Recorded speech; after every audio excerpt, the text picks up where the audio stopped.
Përshëndetje nga Nica, nga qendra e Nicës. Si që pat aty në qendër është edhe, ja u tregova në videon e mëparshme, kjo statuja me këtë shatërvanin,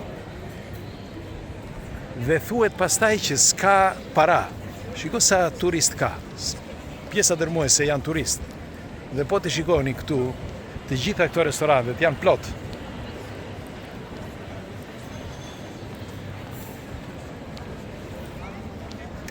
Dhe e çuditshmja është që kur thonë ndonjëherë që s'ka para dhe pastaj ka turizëm, dhe Nica me sa zbulova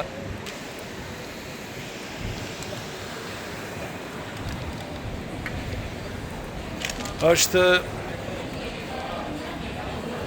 shumë e vizituar. Bile do t'ju them, në Nica tregohet që vinë rreth 1 milion turista. 1 milion turista normal gjatë sezonit po flas.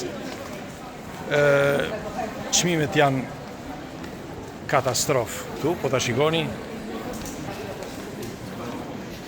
Të gjitha këto dyqane që shihni këtu kanë çmime, për shembull kjo është galeria e Alfajedit.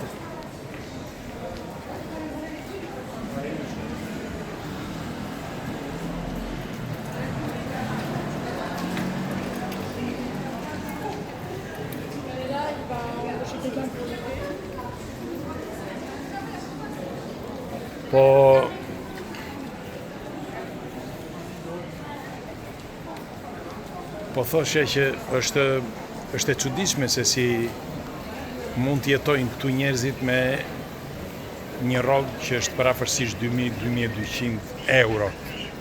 Për shembull,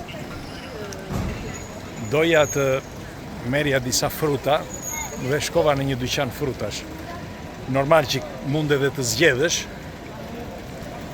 dhe çmimin, por unë shkova tek ai që ishte më afër hotelit. Meqense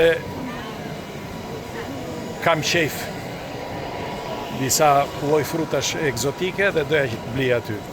Merreni mend, pjeshkët, vetëm pjeshkët po flas, 1 kg pjeshk kushtojnë 6,90 euro, në fjalë 7 euro. Kilja 1 kg pjeshk. Pastaj kishte edhe gjëra tjera, edhe 10 euro. Për shembull pash këto si quhet zukine, kunguj. Kunguj që përdoren shumë për shembull kur i bën me një pjatë makarona si e bëjnë italianët, me kungull të skuqur, dhe kushtojnë këtu 10 euro, 9,90 euro kilja. Dhe pyetja ime është, në qoftë se këtu ka një rrogë mesatare 2.000-2.100 euro në muaj, si ja bën një njeri që shkon në shtëpi, që ka një shtëpi me qira? Megjithatë, doja t'u tregoja historinë e Nicës, në qoftë se jeni të interesuar. Do t'ja u them.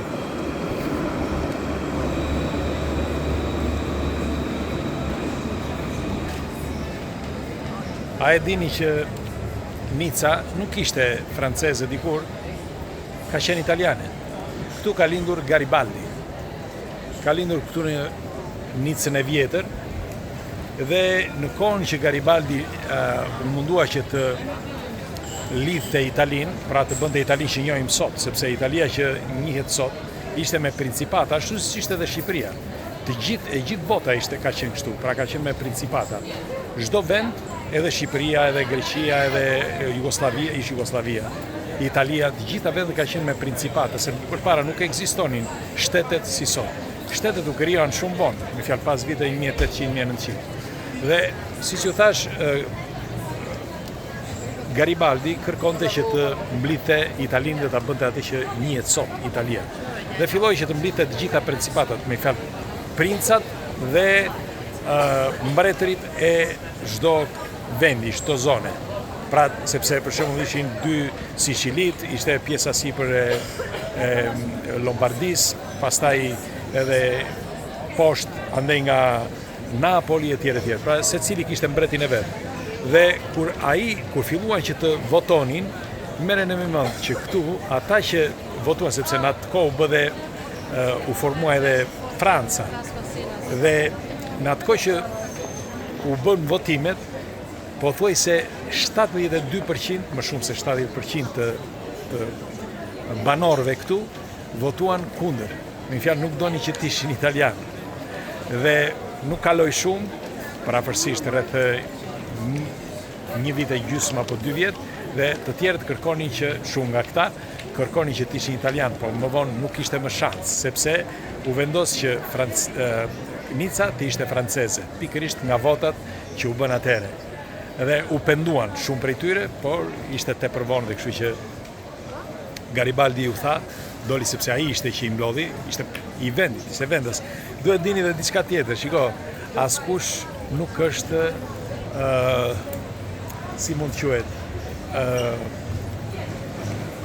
është një thënie e këtyre italianëve që nuk më vjen tani në shqip, profeta nel stesso, askush nuk është profet në vendin e tij, në vendin e vet.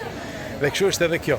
Garibaldin deri sa ishte gjallë e dëbuan nga këtu, nuk e donin, mirëpo me kalimin e kohës pastaj u bë legjend dhe u bë një nga njerëzit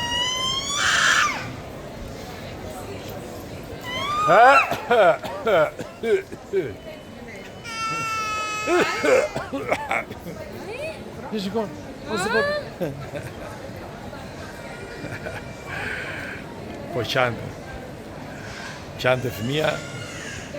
Pse janë të llastuar disa fëmijë që janë kryesisht të huaj, se ata vendasit francezët nuk janë kështu. Dhe kështu që po thosha, është e çuditshme se si më vonë Garibaldi u bë një nga njerëzit më të njohur dhe më me influencë të kryesor, por pas vdekjes së tij.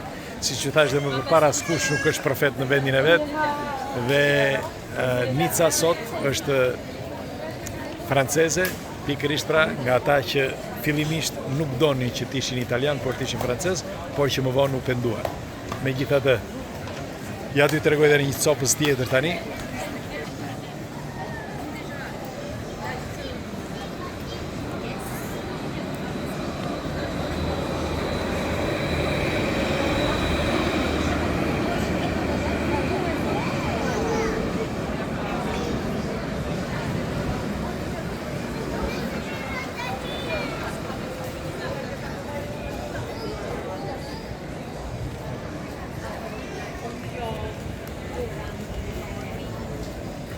Kush ka ju jeton në Nica? Kush prej jush ka qenë ndonjëherë në Nica dhe a do t'i pëlqente këtu? Mua sinqerisht nuk do të pëlqente të jetoja këtu në Nica. E them të vërtet. Është vend i bukur, okay, qytet i bukur, dakord, po shikoj disa gjëra që me aq sa u informova, nuk do më pëlqente që të jetoja në Nica. Juve do t'ju pëlqente? Le ta diskutojmë. Teksa po pres pjesën tjetër të familjes që të dali, se kanë shkuar për të psonisur, doja që t'ju thosha disa informacione të vogla për ata që janë të interesuar. Kalofshi bukur.